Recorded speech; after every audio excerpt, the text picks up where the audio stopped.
You just have Donald Trump's hair though. Hello and welcome to Cat Talks. My name is Kat, this is the place where I talk, and today I will be talking about the Scooby-Doo readathon. So, as I said in my Bingo Picks My TBR video, linked up here somewhere, Scooby-Doo is a big part of my life as a child. I absolutely loved it. Velma was my girl. So I was so excited to hear that they were doing a Scooby-Doo readathon. Even though I did decide officially and publicly in this video, too many videos to count now, that I wasn't going to do any readathons in the month of September. This readathon is only 7 prompts across 14 days, so I felt like I could probably achieve 3 or 4 of them without pushing myself. I'm really trying to take more care of myself and, spend some more time on my mental health, so that was an important consideration for me. But because it's such a long-term readathon and there isn't any like prizes or goals, I'm very happy to be taking part. So, disclaimer out of the way, let's get to the books. So the first book is a book for Scooby-Doo, and because he always talks like this, you have to pick a book with either the author or the title starting with R. And I have gone for The Raven Tower by Anne Leckia's debut novel. It is about it's a fantasy set in a world where the throne has just been stolen by a usurper. The rightful heir has come back, but in the process of trying to claim the throne, some secrets are uncovered about the dark history of the original family that used to be in charge. So this one sounds like a highly political thriller, a highly political fantasy. You guys know I love that kind of thing, so I'm excited. The second prompt is for Shaggy, and this is to read a book recommended by a friend. No, it's not. This is to read a book in a genre, in your best friend's favourite genre. My best friend is the same person who makes these lovely bracelets, and you can find her Etsy shop linked down in the description down below. And she is a great lover and writer of fantasy, so for my fantasy book, I'm going to read Mooncakes. Now, admittedly, Mooncakes is a graphic novel, and the delightful maker of these bracelets, didn't necessarily specify graphic novel, but still, I want to give this a read. So Mooncakes is available on NetGalley. So I found Mooncakes on NetGalley. It is a cute little graphic novel about a young girl who is being brought up by her witch grandma to study witchcraft, and she helps out a couple of people in her neighbourhood. The third prompt is VELMA, and that is to read a book with a genius protagonist. So like Sherlock Holmes, for example. And for this one I have gone for Vicious by V.E. Schwab. Now, I don't actually know that there is a genius in here, but the plot is that there are 2 young men at university and they discover a way to get superpowers for themselves. Fast forward 10 years and one of them has broken out of prison to get vengeance on the other one, and this is all about kind of like that plot, what happened, why he's seeking vengeance, what's going to happen now. I love the cover, I love the idea, and anyone who can figure out how to get superpowers is a genius in my book. Also, it says they're brilliant, arrogant, and lonely boys, and that's kind of like, get rid of the boys, and that's geniuses for you, usually, so. You just have Donald Trump's hair, though. What's that about? Alright, so the fourth prompt is Fred, and that is to read a book with blue and white on the cover. And for this one I am choosing Gemina, which is the second book in the Illuminae Files series. This one is obviously all blue with real white text, but under the cover, which I can't really show you because it's a library book and they sellotape them on, it is actually white and the blue is just the see-through stuff on the top, which A, is really cool, and B, is Gemina.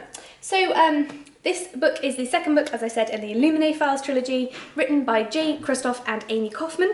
The first book, the Illuminae Files, follows 2 young people who have just broken up, as in out of their relationship, when their planet is attacked by a rival corporation and they have to flee in 2 or 3 rescue ships. They're on separate ships. The only way they can communicate is through email, if they want to communicate, and lots of things start going wrong. One of the ships is destroyed and the corporation figures out where they are and is coming after them. This is the second book, so obviously I know what happened in the first book. I'm not going to tell you, but I believe that this is based on another set of teenagers somewhere else in the cosmos dealing with the same sort of situation. So, I'm excited! The fifth prompt is Daphne, and she was the one of the gang who was, beautiful, and she had long hair and really put pride in her appearance, which is something that I think we all know that I do not. And so for this one, the prompt was to read a cover by. Now technically I haven't bought this, I got it from the library.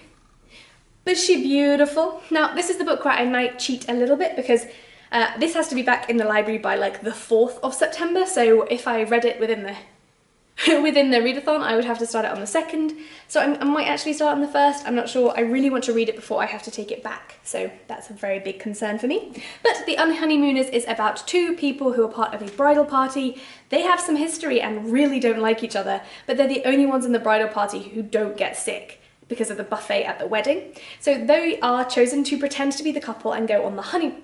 Now, because they are pretending to be the couple, they have to act lovey-dovey and enjoy this holiday, which they don't really want to be on, especially not with each other. So this sounds really fun. It's enemies to lovers, it's romance, and that's all I have to say. Also, the cover is beautiful and just bright yellow, and I'm very excited. So prompt 6 is for Scrappy-Doo, who was not an original member of the gang, and the prompt is to read a book under 200 pages, and for this one I have chosen a Swedish children's book called Sunnaneng. Now, I've checked with my partner and this means a field of flowers, so that's what this is about. It's about 2 young children who are completely alone in the world and how they get on with that. There are lots of illustrations in the book, so it's even shorter than I said.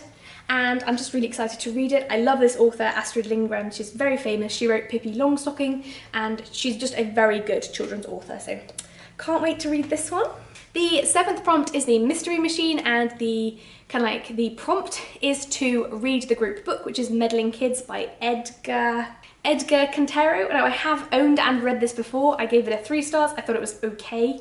It is about a group of children very similar to the Scooby-Doo gang, going around solving, like they're adults now, they used to solve mysteries together, but something happened in the last mystery they solved that tore the group apart. One of them is in a mental hospital, the other one is dead. It's very extreme, and then one of them wants to try and get the gang back together, work out what actually happened during that last mystery, why they have nightmares now, and what is going on, and figure it out. And lots of stuff goes on. It's very Lovecraftian. I did enjoy it. It wasn't my favourite novel. I really didn't enjoy the way that the the format changed throughout the book. So it would go from novel to script to diary entry almost. But you may like it. I know that it is the Bald Book Geek's favourite book, so I'm not the be-all and end-all of opinion, obviously. But I won't be reading it because I've read it before. So at least 6 prompts complete, and yeah. I'm going to count the 7th one anyway. If you're taking part, let me know in the comments down below, and I will see you guys next time. Hope you have a great cup of tea and an amazing book to fall into, and if you don't, why not check out my Bingo Picks My TBR video up here. And if you're not subscribed and you want to see more of me, hit that subscribe button down there or right here.